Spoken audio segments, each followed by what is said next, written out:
আমি আজ আপনাদের দরবারে উপস্থিত হয়েছি আগামী 12ই ফেব্রুয়ারি যে জাতীয় সংসদ নির্বাচন, সেই নির্বাচনে ধানের শীষ মার্কায় ভোট প্রার্থনা করতে। আমি উপস্থিত হয়েছি আপনাদের দোয়া এবং আশীর্বাদ নিতে। অতীত এই গ্রামের মানুষ, এই ইউনিয়নের মানুষ ধানের শীষ মার্কায় ভোট দিয়েছে। তারা ভোট দিয়েছিল ধানের শীষ মার্কায় আমার বাবা তরিকুল ইসলামকে। তাদের ভোটেই তরিকুল ইসলাম এমপি হয়েছিলেন, মন্ত্রী হয়েছিলেন, এবং তাদের দেওয়া সুযোগের সদ্ব্যবহার করে আপনাদের এলাকার জন্য কাজ করছেন। আজকে আমার এক কাকিমা বললেন তার এই মন্দিরের, জৌলুসবিহীন মন্দিরের কথা। আমার কাকিমা যেটা বলেননি, এই মন্দির যখন তৈরি হয় তখন আমার বাবা তরিকুল ইসলাম প্রথম 3 টন চাল বরাদ্দ করেছিলেন। পরবর্তীতে একটা পানির কলও এখানে পুঁতে দেওয়া হয় সাবেক সাধারণ সম্পাদক এই যে বাবলু চাচার মাধ্যমে। আমরা এই কাজগুলো কেন করেছি জানেন? কারণ আমরা আসলে ধর্মের ভিত্তিতে, হিন্দু মুসলমানের ভিত্তিতে আমরা সমাজে বিভক্তি কোনোদিন চাইনি। আমরা মানুষকে মানুষ হিসেবে বিবেচনা করতে শিখেছি। তাই তরিকুল ইসলাম যখনই একটি মসজিদ, একটা মাদ্রাসার উন্নয়ন করেছেন, তিনি খুঁজে বের করবার চেষ্টা করেছেন পাশে মন্দির আছে কিনা, সে মন্দিরের উন্নয়ন করবার চেষ্টা করেছেন। কবরস্থানের উন্নয়ন করলে উনি শ্মশানের উন্নয়ন করবার চেষ্টা করেছেন। কিন্তু তারপরে কেন মন্দিরটা জৌলুসবিহীন, কেন মন্দিরটা ময়লা? কারণ গত 18 বছর এখানে উন্নয়নের ছোঁয়া লাগেনি। তাই আমি আপনাদের কাছে এসেছি ধানের শীষ মার্কায় ভোট চাইতে। কারণ ধানের শীষে ভোট আপনার আমার জীবন পাল্টে দিতে পারে।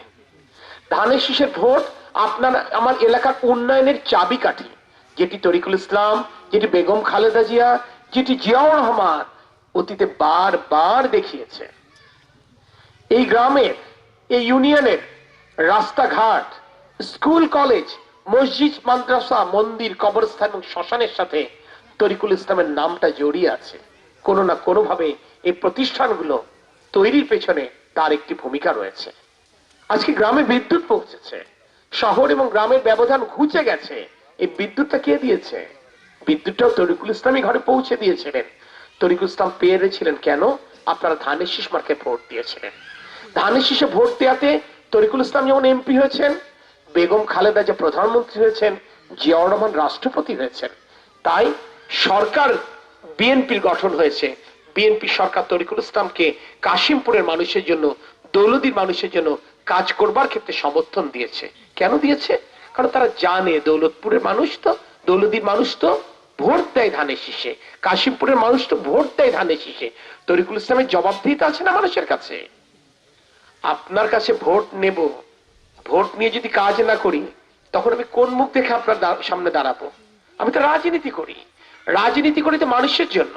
আমি তো ব্যবসা বাণিজ্য, চাকরি বাকরি সব ফেলে দিয়ে রাজনীতিতে এসেছি। কেন এসেছি? যাতে আপনার সংসারে একটু স্বাচ্ছন্দ্য আনা যায়, আপনার এলাকার মানুষের একটু কষ্ট দূর করা যায়। তাহলে রাজনীতি করার জন্য জীবনে সবকিছু পরিত্যাগ করে জীবনে 26টি বছর পার করেছি। নিশ্চয় আমি এমন কোনো কথা বলবো না যে এই কথা আমি রাখতে পারবো না। আমি রাখতে পারবো, এই আত্মবিশ্বাস আমার আছে। আমি রাখতে পারবো কারণ এই ইতিহাস আমাকে সাহস যোগায় বিএনপি। সে কারণেই তো কথা বলতে এসেছি, সে কারণেই তো ধানের শীষ মার্কায় ভোট চাই। আপনারা দেখেছেন 2024-এর 5ই আগস্ট যখন সরকার পতন ঘটে, তখন তো স্বাভাবিকভাবে আইন শৃঙ্খলা বাহিনী কাজ করেনি, করতে পারেনি। আমরা কি পুলিশ, র্যাব, বিডিআর কে রাস্তায় দেখতাম? দেখতাম না। প্রথম 3 মাস কেন দেখতাম না? কিছু সমস্যা ছিল, কিছু জটিলতা ছিল, তারা মূলত অফিসে বসে কাজ করত। সে সময় আপনাদের পাড়া মহল্লায় কারার পাহারা বসিয়েছিল? এই বিএনপি নেতাকর্মীরা পাহারা বসিয়েছিল। পাহারা আপনাদেরকে সাথে নিয়ে পাহারা বসিয়ে আপনাদের বাসা বাড়ি পাহারা দিয়েছে, আপনাদের মন্দির পাহারা দিয়েছে, আপনাদের দোকানপাট পাহারা দিয়েছে। কেন পাহারা দিয়েছে? আমার স্বার্থ কি ছিল? আমি কেন জোর করে আইয়ুব চেয়ারম্যানকে বলছি যে পাহারা দিতে হবে? আমি কেন আমার ভাই মিলনকে বলছি পাহারা দিতে হবে? কেন আমি আমার চাচা বাবলু চাচাকে বলছি পাহারা দিতে হবে? কেন আমি আমার ভাই তুহিনকে বলছি পাহারা দিতে হবে? কিংবা কেন এখানে বীর মুক্তিযোদ্ধা সরওয়ার সাহেব, কিংবা সিরাজ সাহেব, কিংবা নিজাম চাচা, কিংবা খায়ের চাচা, কি তাইজের মেম্বার, কেন আমরা বলেছি? আমার স্বার্থ কি বলেন? স্বার্থটা কি? স্বার্থ তো আছে, স্বার্থ আছে না? অবশ্যই আছে। কারণ আপনি কে? আপনি তো আমার অজানা মানুষ না, আপনি তো আমার অপরিচিত কেউ নন, আপনি তো আমার মাসিমা, আপনি তো আমার কাকিমা, আপনি তো আমার দাদা, আপনি তো আমার বৌদি। আপনার সাথে আমার সম্পর্ক তো আত্মার সম্পর্ক, আপনার সাথে আমার সম্পর্ক সময়ের পরীক্ষায় উত্তীর্ণ সম্পর্ক। তাই আপনার গায়ে একটি আঁচড় দেবে মানুষ হিসেবে তো আমি বসে থাকবো না, রাজনৈতিক কর্মী হিসেবে তো হাত গুটিয়ে বসে থাকবো না। আমরা সেই দায়িত্বটাই মূলত পালন করবার চেষ্টা করছি। এই শিক্ষা আমার বাবা তরিকুল ইসলাম যেমন দিয়েছেন, তরিকুল ইসলামের নেতা বেগম খালেদা জিয়া, জিয়াউর রহমান, মৌলানা আব্দুল হামিদ খান ভাসানীও তরিকুল ইসলামকেও সেই শিক্ষাটা দিয়ে গেছেন। সেই কারণে আমরা সেই রাজনীতি করি। তাই আমি আপনাদেরকে বলতে চাই, ধানের শীষ মার্কায় ভোট চাই আপনাদের সামাজিক নিরাপত্তা নিশ্চিত করবার জন্য। হ্যাঁ, এখনো করছি, করে যাব আগামীতে।